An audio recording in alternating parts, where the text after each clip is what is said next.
Maka kata Rasul, walahunna mislul ladzi 'alaihina bil ma'ruf, dan wajib ya suami memenuhi hak mereka para istri sebagaimana wajib atas istri memenuhi hak suaminya dengan cara yang terbaik. Ini apa? Dalam tafsirnya, walahunna 'ala rijal, hak atas perempuan dan kewajiban atas laki-laki, minal hak, memenuhi hak perempuan, mislu ma lirijali 'alaihina, sebagaimana hak atas laki-laki dipenuhi atas haknya yang itu wajib atas istrinya. Ya, fal yu'addu kullu wahidin minhuma, maka hendaklah menunaikan masing-masing dari keduanya, suami itu ilal akhar kepada yang lain, ma yajibu alaihi bil ma'ruf, apa yang diwajibkan atasnya dengan cara yang terbaik. Suami wajib menjalankan kewajibannya dengan cara yang terbaik untuk memenuhi hak istrinya yang terbaik. Istri wajib menjalankan kewajiban kepada suaminya dengan cara yang terbaik agar hak suaminya terpenuhi dengan cara yang terbaik. Jadi makna walahunna mislul ladzi 'alaihina bil ma'ruf, firman Allah. Nah, berarti ketaatan juga harus terwujud di kehidupan rumah tangga. Rumah tangga itu kalau tingkat rumahnya. Kalau enggak di rumah. Kepala rumah tangga, kalau rumahnya tingkat. Kalau nggak tingkat berarti rumah tangga. Kenapa ya? Dulu mungkin orang tua sudah pikirannya jauh ke depan ya. Kepala rumah tangga, biar rumahnya bertangga gitu. Atau mungkin dulu ya ada juga sih tangga dulu kalau bocor. Sebutnya kepala rumah tangga, ibu rumah tangga. Kenapa nggak kepala rumah, ibu rumah gitu? Nanti jadi atur. Nah, Rasulullah bersabda, ya, fattaqullaha fin nisa, takutlah kalian wahai para laki-laki tentang urusan istri-istri kalian. Takut kepada Allah. Fa innakum akhadtumuhunna bi amanatillah, karena kalian menjadikan mereka sebagai istri itu amanah dari Allah. Ya, bukan hanya amanah dari mertua itu. Amanah dari mertua mah gampang, pokoknya dikasih gemuk aja udah seneng mertua. Kasih gemuk, dikasih makan banyak. Walakum alaihinna wastahlalum furujahunna bi kalimatillah, dan halal farji mereka karena kalimah Allah, yakni kalimah akad. Ya, saya nikahkan putri saya dengan mahar mas kawin, ya, kunci mobil. Kuncinya tuh. Terus kunci Inggris lagi.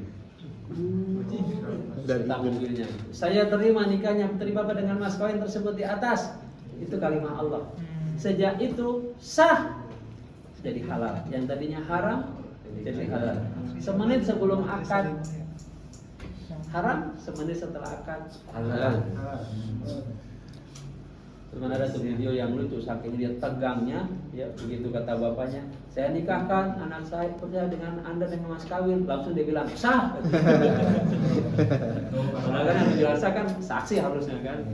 Nah, dia stres kayaknya begitu. Saya nikahkan sah katanya. Itu udah nggak sabar. Dijawab saya terima malah sah katanya. Udah nggak sabar itu. Langsung sah.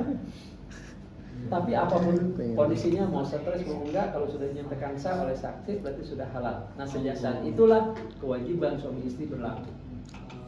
Maka kewajiban ini tidak ditanggung oleh individu yang masih jomblo. Karena mau jalankan kewajiban kepada istrinya nggak ada. Di antara apa hak kewajibannya? Walakum alaihinna ala yu'tina farsakum ahdan tuqihuna. Dan hak atas kalian para suami dan wajib atas istri, tidak boleh memasukkan seseorang yang tidak disukai oleh suaminya.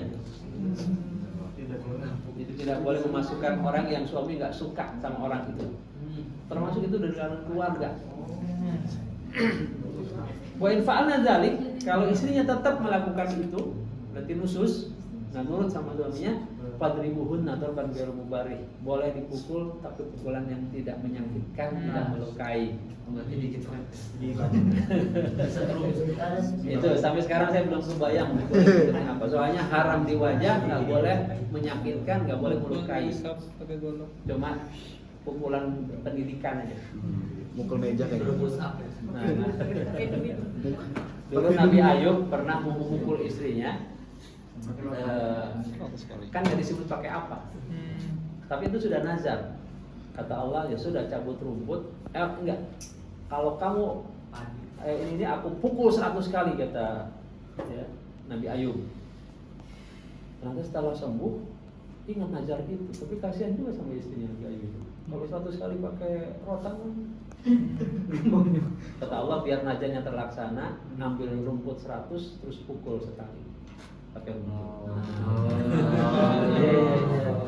Nazarnya terlaksana, mukul 100 ya, tapi ternyata 100 Kalian. bisa. Pakai uang 100 ribuan. Itu nggak sakit tuh. Dipukul pakai uang 100 ribuan.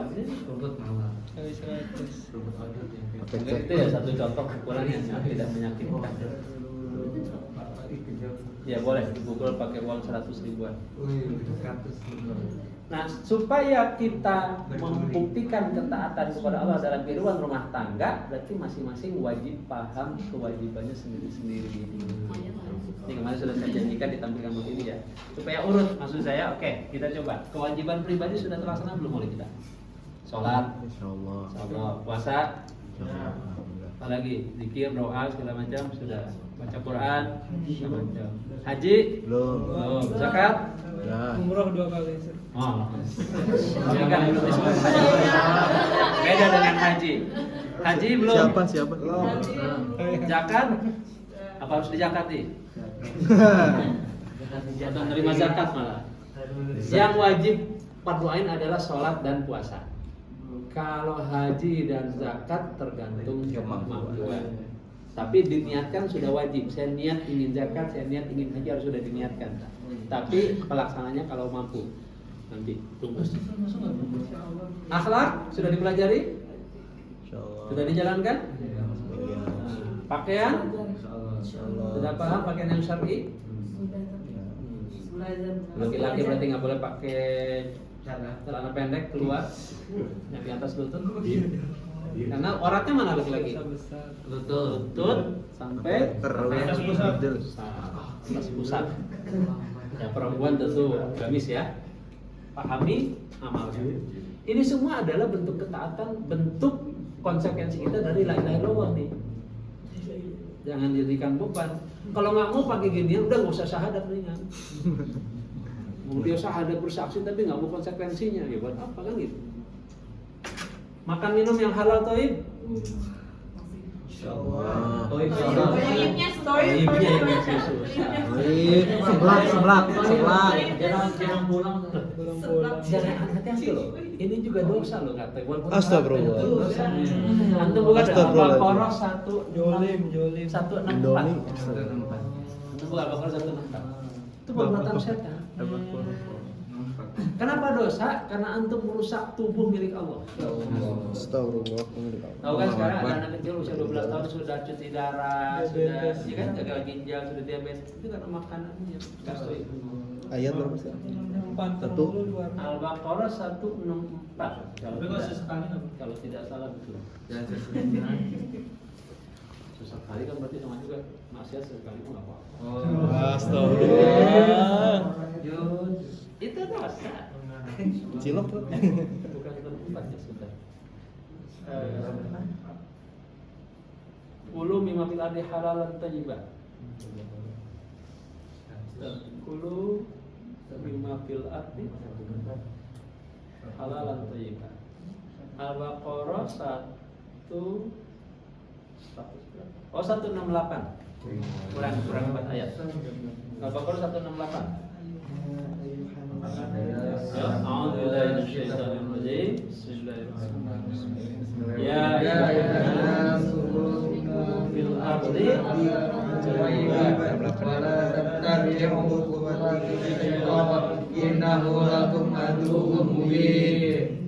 manusia makan yang halal baik. Delapan ya. Jadi makanan yang tidak halal tidak baik itu makanan setan. Halal itu kan hukumnya, toib itu kandungan zatnya yang tidak merusak tubuh. Kalau kata Ibnu Katsir, yang tidak merusak otot, saraf, Lambung. tulang. Bakso setan. Ya bangsa yang berbumbu, yang terutama yang insan-insan kayak minuman kemasan, Indomie. Indomie kan bukan mie-nya ya. Indonya, bumbunya. Bukan punya Indonya. Cilok namanya. Cilok kalau bikin sendiri dan bumbunya ini nggak masalah. Bakso itu kan itunya apa? Boraksnya, pengawetnya, perasamnya. Kalau Maman, nah makanya kenapa orang-orang tua dulu sehat-sehat dan anak sehat karena orang tua dulu bikin sendiri makanan, ya kan? Apik, Gak ada sebelah. pakai alami semua. Kalau hijau pakai daun suji, kalau kuning ya pakai kunyit, merah pakai buah bit. Tetap menarik tapi sehat. Nah, ini para istri, para ibu harus sudah mulai karena itu amanah dari Allah nanti akan dihisab. Kenapa milikku dirusak sama kamu? Ayah wajib bertanggung jawab untuk memastikan anaknya tidak diberi makanan yang tidak baik. Kalau halal mungkin agak mudah lah ya, yang baik. Jajan gampang ke warung itu saya meracunin. Saya alhamdulillah ya di rumah saya komplek bersebelahan dengan perkampungan di situ banyak mbak-mbak ngontrak yang makanan tiwul, jagung pipil kayak gitu-gitu ya. Tradisional. Jadi dari kecil kayak nah anak saya sudah terbiasa makan itu dari kecil. Dan ya ada tuh istilah ke KFC, ke McD itu bukan hanya tidak toib, mungkin halal wallah malah juga dipertanyakan ya. Pasti tidak toib dan yang lebih lagi membangun karakter hidup yang tidak sehat.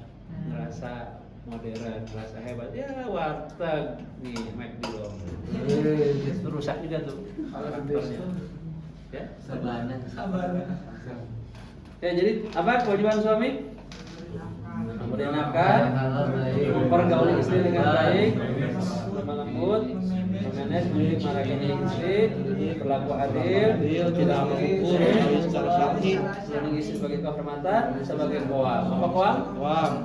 Pemimpin dalam arti penanggung jawab, bukan penguasa, bukan pemerintah.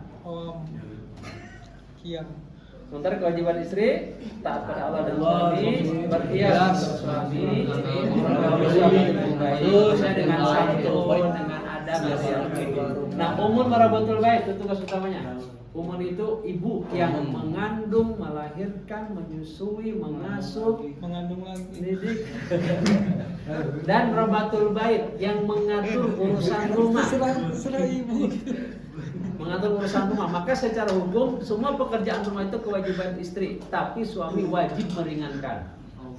Meringankan itu bisa dengan langsung turun tangan membantu, bisa dengan meringankan fasilitas, kasih mesin cuci, kasih kompor gas yang paling modern, dipermudah lah.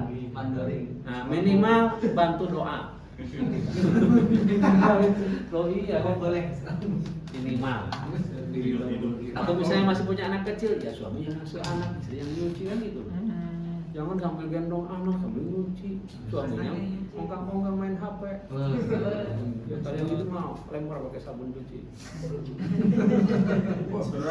Kan itu kewajiban istri, betul itu kewajiban istri, tapi suami wajib membantu meringankan. Kalau nggak bisa membantu sendiri, berarti kasih pembantu. Yang bayar suami. Tapi ingat para istri, pembantu itu sifatnya hanya membantu yang tidak tertangani, bukan semua diambil alih pembantu. Kalau diambil alih semuanya bukan pembantu, pengganti. Ganti aja istrinya. Itu namanya ganti istrinya. Kalau namanya pembantu itu, istri tetap menjalankan sebatas kemampuannya, yang tidak tertangani dibantu sama pembantu. Terutama kewajiban-kewajiban yang langsung melayani suami itu tidak boleh dikerjakan pembantu. Kayak merapikan tempat tidur, Kopi. nyuci katakanlah pakaian dalam suami atau masak untuk suami, itu harus sama istri. Jadi yang namanya pembantu bisa ngerjakan apa sih? Ya halaman kan, ngepel gitu ya. Kemudian masak untuk semua, tidak untuk khusus suami, atau tidak membersihkan kamar-kamar yang bukan kamar pribadi, kayak gitu yang banyak tidak tertangani oleh istri yang bukan pribadi. Karena sifatnya pembantu ya membantu, berarti membantu yang tidak tertangani. Jadi kadang-kadang ada istrinya jadi bos, nyuruh-nyuruh pembantu dikerjakan semua. Itu namanya pengganti. Oh berarti makanya sekalian nonton ganti. Berarti apa? Karena jadi gini, Rasul pernah bilang begini, wahai Ali, kewajiban engkau urusan di luar rumah, wahai Fatimah, kewajiban engkau urusan di dalam rumah. Suatu saat Fatimah ngeluh sama Rasul, ya Rasul, aku berat menjaga rumah, menggandung gandum sampai tanganku merah-merah. Rasul, tolong aku minta pembantu. Sama Rasul nggak dikasih. Sabarlah Fatimah. Itu menunjukkan kewajiban itu kewajiban.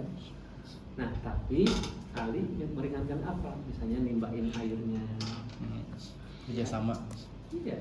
Jadi yang kira-kira tidak tertangani istri dan itu butuh Tenaga. berarti kalau dalam konteks ini suami wajib menyediakan pumpnya. Berarti kan? Kalau belum ada pump ya nimbah berarti nyiapin airnya.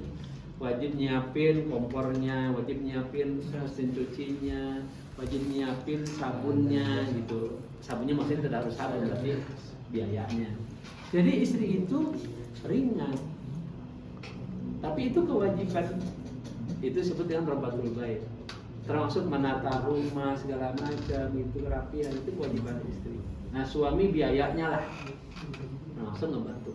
Yang berat-berat urusan suami, genteng bocor, kemudian nyuci karpet, Pasang gas. kalau pasang gas ya sebenarnya nggak berat, cuma kadang-kadang istrinya nggak berani ekstrim. Kalau gasnya meledak itu urusan suami.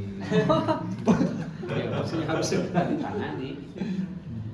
Jadi kerjasama, tapi secara hukum asalnya semua yang di rumah itu kewajiban istri. Karena suami itu kewajibannya harus keluar juga gitu kalau. Maka termasuk sebenarnya ngurus anak, ngedidik anak itu secara langsungnya istri, tapi suami jadi kepala sekolahnya. Dia yang merancang visi misi kurikulum, termasuk dia yang memastikan gurunya berkualitas, maka diisi gurunya dikasih pengajian, memastikan gizinya cukup, sarana prasarana cukup. Istilah dia butuh dana untuk menafkahi dan menyediakan sarana prasarana pendidikan di rumah. Dan dia juga harus hadir di kepala sekolah itu, jangan keluar terus. Coba kalau kepala sekolah keluar terus kalau ada masalah. Dan kepala sekolah tugasnya bukan nyari dana doang. Yang paling penting apa? Merumuskan visi misi sekolah dan memastikan KBM berjalan. Kalau gurunya sakit, halangan atau keteteran, turun tangan ikut bantu. Maka suami harus hadir. Saya sering katakan kalau suami cuma urusannya nyari nafkah itu bukan suami, itu donatur. Nah nanti suami istri itu ketika mereka berinteraksi ada dua hubungan interaksi. Pertama sebagai suhbah, sebagai sahabat, suhbah persahabatan. Disinilah suami istri sejajar, bercanda, saling menggoda, kejar-kejaran. Kalau kayak Nabi kan balap lari. Nah, antum di rumah coba lah dikasih balap karung gitu. Balap tidur. Kejar-kejaran di antara pohon. Nah, dan Nabi pernah menggoda misalnya ketika istrinya bikin adonan, dicolek adonannya, colek ke pipi istrinya. Dibalas ke istrinya. Loh, Rasul itu romantis loh. Padahal dia kepala negara segitu. Wah, antum baru ketua RT aja merasa berubah di situ. Jadi di sini sisi apa? Seperti orang sahabat. Gimana sih sahabat itu? Saling apa? Sahabat itu gimana? Tahu luar dalam ya kan? Saling percaya, bercanda, saling mendukung, saling mengisi. Dalam konteks suhbah sejajar. Diajak makan gitu, jangan makan di rumah terus. Sabana. Kali-kali lah. Sekali-kali, misalnya hari Senin ke rumah makan Padang, Selasa ke rumah makan Sunda, Rabu sekali-sekali aja. Sekali setiap hari. Makan di luar, bawa bekal. Ya kan ini juga variasi kan. Tapi hukum asalnya sebenarnya itu masak di rumah yang terbaik. Tapi kan sekali-kali istrinya ingin makan di luar aja. Berarti Mau sayang mah. bawa bekal tuh. Makanya di luar. Kalau sayang mahal paling itu pecel lele yang penting kebersamaan. Nah cuman kadang-kadang nih ibu-ibu ini sebenarnya bikin malu kadang-kadang kalau diajak makan keluar itu. Bawa bekal nasi dari rumah. Nggak bungkus tuh. McD. Suka bawa bekal nasi dari rumah kan kita mau ke rumah makan. Jadi kalau udah keluar mau udah di luar aja, di rumah mau dimakan di rumah gitu. Nah itu untuk rekreasi, jalan bareng. Nah dalam posisi suhbah, suami itu seperti dua orang sahabat, ya. Tapi ada sisi lain, sisi qawam. Ar-rijalu qawwamun. Dalam posisi ini suami diberikan oleh Allah satu tingkat kedudukan untuk menjadi pemimpin. Bukan penguasa tapi pemimpin dalam arti pengayom, penanggung jawab, ya, dan dia diberi hak memberikan sanksi kalau istrinya melanggar syariat.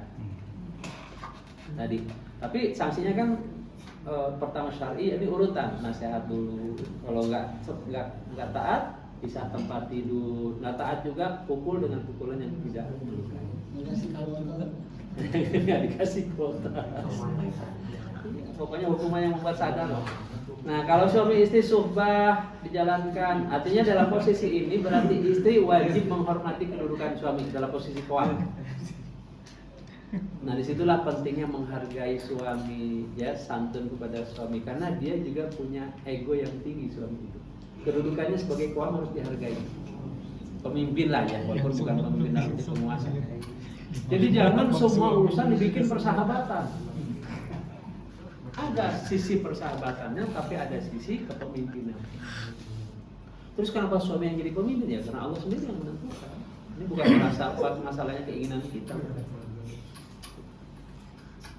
Termasuk kewajiban mencari nafkah. Nah kalau ini berjalan, Masya Allah, sakinah. berarti sakinah itu buah dari dijalankannya kewajiban suami ke istri, kewajiban istri ke suami, baik yang kategori suhbah maupun yang qawam. Masya Allah. Muncullah sakinah, ini anak pertama namanya sakinah. Kedua kuang. Gitu ya. Ini supaya urut dulu nih. Karena yang pertama udah nih. Makan minum udah tadi, yang ala toibnya belum ya? Nah, coba diperbaiki. Muamalahnya yang pertama dari rumah tangga. Nanti kita belajar ke sosial, ya. Kalau di antara suami istri ada mertua Ya. Yang ideal adalah mandiri, tidak dengan orang tua, tidak dengan mertua, tidak dengan adik, tidak dengan kakak. Walaupun ngontrak. Betul. Memang harus begitu. Walaupun kontraknya misalnya tipe 70 2 nikah nggak apa-apa. Nggak, maksudnya satu. Saya dulu begitu punya prinsip, saya bilang kalau saya nikah saya nggak mau dengan orang tua, nggak mau dengan mertua, walaupun orang tua mertua pada baik. Saya nggak mau tinggal di tempat saya ada kakak, adik, keponakan siapapun enggak. Kuang. Supaya saya leluasa menjalankan qawam, menjalankan suhbah. Coba kalau ada mertua mau mesra-mesraan, mau marah ada mertua, mau masak sedikit, Nggak bisa protes. ya kan? Banyak, punya uang. Kita nggak bisa mengimplementasikan kehidupan rumah tangga yang normal kalau ada orang lain.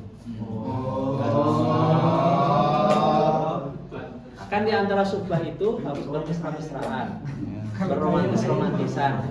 Coba kalau ada orang tua mertua, bisa nggak? Enggak. Maka nggak terwujud kan suhbah. Maka lebih baik sendiri walaupun kontrak cuma satu kamar ibaratnya.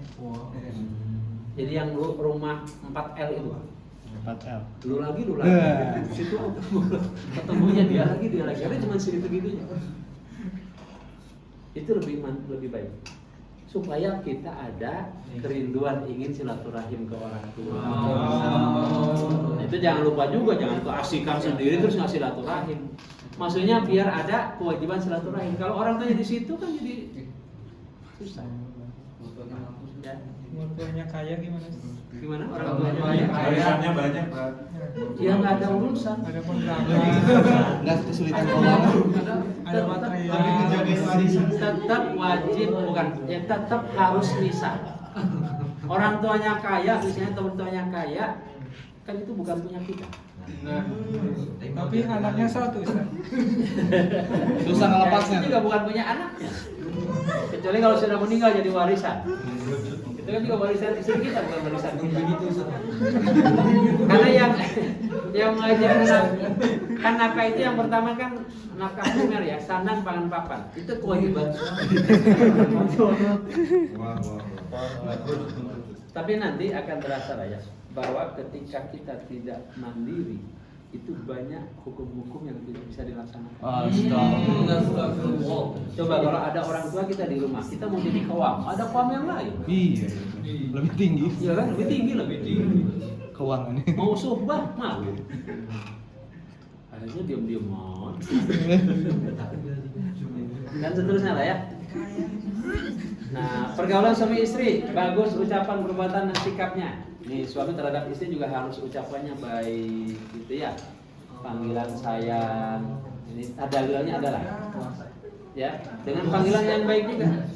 Kan katanya Rasul manggil istrinya apa? Ya, Yayang, Beb, bilarnya apalah terserah lah. Ya, tapi panggilan yang istri suka dipanggil itu. Dulu Siti Aisyah tuh kalau dipanggil ya Humairo, seneng dia. Karena si Aisyah tuh kalau kena panas memerah pipinya. Rasul seneng, gemes, Aisyah seneng dipanggil itu. Maka kalau dipanggil pesek, kalau dia seneng panggil pesek. Kalau emang dia seneng dipanggil itu bisa. Tapi jangan kemudian saat saya ingin nyontoh Rasul, ya pakai bahasa Arab. Apa mahal istrinya? Ya Hajar Aswad. Karena istrinya hitam. Ya, jangan juga. Tentang bahasa Arab. Jadi baik ucapannya ya. Yang subur. Nah, wa ashiruhunna bil ma'ruf, dan perlakukanlah mereka dengan perlakuan yang baik. Ini apa? Thayyibu aqwalakum lahunna. Perbaiki ucapan kalian kepada mereka para istri. Wa hasinu af'alakum. Baguskan perbuatan kalian kepada mereka. Wa itukum bihasbi qudratikum, dan persiapkan sesuai dengan kemampuan kalian, kama tuhibbu dzalika minha. Sebagaimana engkau juga suka istri engkau melakukan hal yang sama. Omongannya baik, sikapnya baik, kan gitu. Ini indah Islam itu sebenarnya. Karena dua orang sahabat yang akrab. Faf'al anta biha mislaha. Lakukan oleh engkau seperti yang istri engkau lakukan kepada engkau. Makanya kalau suami makan enak di luar, bawa ke rumah makanan yang sama. Jangan enak sendirian. Makanlah olehmu yang dimakan oleh istrimu. Jangan kita pakai nasi padang istri di rumah, kerupuk misalnya. Jika tidak menyukai sesuatu dari istrinya tentang sifat-sifat karakter yang mungkin belum bisa dirubah, bersabar, menahan diri, berharap kebaikan yang banyak, tidak membalas, sambil terus diperbaiki. Kadang-kadang kan itu karakter bawaan dari rumahnya ya. Mungkin manja, mungkin penakut, mungkin cerewet, males. Kata Rasul, janganlah seseorang mukmin membenci seorang mukminah jika ia tidak menyukai salah satu akhlaknya, hendaklah ia menyayangi akhlak yang lainnya. Pasti ada yang baiknya lah, mungkin buruk semuanya. Yang buruknya perbaiki. Janganlah kalian menjadi setengah-setengah. Jangan jadi orang setengah-setengah. Apa itu? Kalau mereka berbuat baik, kalian berbuat baik. Tapi kalau mereka berbuat zalim, maka kita berbuat zalim juga. Itu nggak benar. Tapi teguhkan hatimu. Jika mereka berbuat baik, tetap berbuat baik. Jika mereka berbuat buruk, tetaplah berbuat baik. Yang susah. Kalau orang berbuat baik, kita berbuat baik, ya wajar nggak balas kebaikan. Tapi orang berbuat tidak baik, kita berbuat baik. Nah itu yang luar biasa. Susah?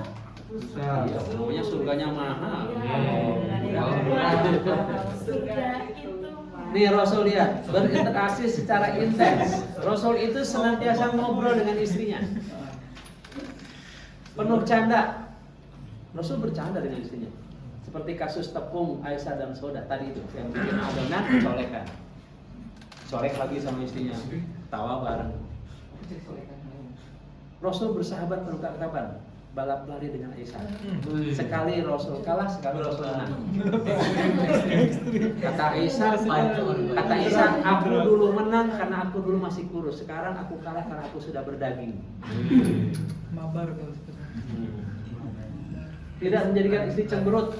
Nah, kalau cemberut jadi cari-cari biar nggak cemberut. Kasih dompet misalnya. Ya dompetnya aja. Lemah lembut dalam tutur kata dan panggilan. Jangan lemah gemulai. Lemah lembut. Termasuk tadi panggilan yang disukai. Terserah. Ya yang beb apa? Tapi itu kesepakatan bersama. Cuma saya tidak menganjurkan suami istri manggil papa mama manggil umi abi. Itu keliru sebenarnya. Karena dia bukan mama kita, Panggilan anak. bukan umi kita. Itu kan uminya anak-anak kita. Dulu maksudnya adalah kalau ada anak-anak, pak, supaya anaknya manggil bapak. Kalau nggak ada anaknya panggil mas biasanya, mas atau kak. Ini anaknya nggak ada atau belum punya anak, panggilnya papa mama. Papa mamanya siapa? Karena kalau ada anak betul, pak supaya anaknya nggak ikutan. Kalau mas dia manggil mas juga nanti ke bapak. Iya ya. Itu bedanya kan. Kalau ada anaknya panggil papa maksudnya papanya ini. Tunggu papa gitu. Karena itu bukan papa kita. Tapi panggilan yang disenangi keduanya. Kalau dia senang dipanggil endut, panggil endut. Kalau ada kan orang itu yang dipanggil dia malah senang dengan itu ya. Tapi kalau itu rasa dia menghina, nggak boleh dipanggil itu. Dia merasa sakit hati kalau dipanggil itu. Tidak bertingkah keji dan kasar. Khairukum li ahlihi wa la khairukum li ahli. Sebaik-baik kalian adalah yang terbaik terhadap istrinya dan aku adalah yang terbaik di antara kalian perilaku terhadap istrinya. Jadi nggak ada dalam Islam KDRT itu. Ya kan? Kekerasan dalam rumah tangga itu nggak ada. Lemah lembut, termasuk bicara, ada tangan segala macam dan seterusnya lah. Ini contoh kewajiban suami kepada istri. Ya. Nantilah akan kita coba. Yang istri nanti kita bahas lebih detail. Nah sekarang suami ke istri, sekarang suami istri. Kalau tadi suami ke istri, sekarang saling membantu tingkatkan iman dan takwa, saling mengingatkan. Ayo sholat. Mas saya sholat, mau sholat apa mau disolatkan? Diingatkan. Ya, adalah seorang di antara kalian mengambil hati yang bersyukur, lisan yang berzikir dan istri yang beriman yang menolong suaminya untuk menggapai akhirat. Pak, hati-hati ya di tempat kerja, jangan tergoda yang haram. Aku sih lebih siap Bapak bawa uang yang banyak tapi halal daripada sedikit tapi haram. Nggak ekstrimnya lebih baik sedikit tapi halal daripada banyak tapi haram. Karena aku nggak kuat kalau harus masuk neraka. Iya, diingatkan. Saling menguatkan agama dan ibadah. Seterusnya lah, ya ini sama. Tidak saling membuka rahasia, tidak saling menyebarkan rahasia keluar, apalagi dengan tetangga. Bu, suami kok begini, Mbak, kok kita senasib ya? Jadi rugi. Tutup aja, rahasia suami istri tutup, hanya mereka yang tahu. Dan masa lalu nggak usah diungkit-ungkit, karena pernikahan itu dari titik nol yang lalu dihapus, memperbaiki bersama ke depan. Kalau suami istri nggak boleh ada rahasia, ya, harus dibuka supaya dulu jadi nggak ada kecurigaan. Termasuk nggak usah ada password rahasia, password HP, password ATM. Karena kalau terjadi sesuatu dengan kita, istri nggak bisa buka. Istri juga begitu. Kalau di HP itu ada password rahasia, nanti istri curiga nih, ada apa nih? Terbuka aja. Istri saya kadang pakai handphone saya gitu ya. Ya nggak masalah. Saya juga kadang pakai. Karena nggak ada kecurigaan dan nggak ada hal yang berbeda. Karena masing-masing menjaga diri. Karena perlu. Istri juga wajib mempercayai suami. So, kalau dicurigai terus, di luar juga dia pengennya jadi nggak pengen pulang. Sama istri juga kalau dicurigai terus kesel. Saling tidak saling membenci. Nah, tadi pokoknya kalau ada yang tidak sukai perilaku lain yang pasti lebih baik yang kita sukai. Dan seterusnya ya, seterusnya. Ini satu gambaran. Nah berarti itu kehidupan muamalah yang rumah tangga, keluarga. Nanti belum lagi muamalah yang ke masyarakat, ke negara. Ini harus kita pahami supaya itu menjadi konsekuensi dari asyhadu alla ilaha illallah. Aku bersaksi tidak ada Tuhan yang ditaati kecuali Allah. Cara taatnya Ikutin cara tadi. Rasulullah. Siapa yang bawanya? Utusan. Rasulullah. Maka ini harus dua-duanya. Maka kalau dibahasakan dengan bahasa yang lebih sederhana, ya Allah, aku tidak akan taat kecuali kepada Engkau, dan aku hanya akan taat kepadamu hanya dengan cara yang dibawa oleh utusanmu, nggak mau cara yang lain. Masya Allah. Itu kalau bahasa sederhananya syahadat. Berarti nggak boleh tuh ngambil demokrasi, ngambil apa berarti itu nggak dibawa Rasul, kecuali itu dibawa Rasul, wajib kita ambil. Gitu ya? Itu namanya akidah sia-sia, akidah yang terimplementasikan dalam kehidupan dalam tatanan kehidupan rakyat dan masyarakat, bukan hanya urusan individu.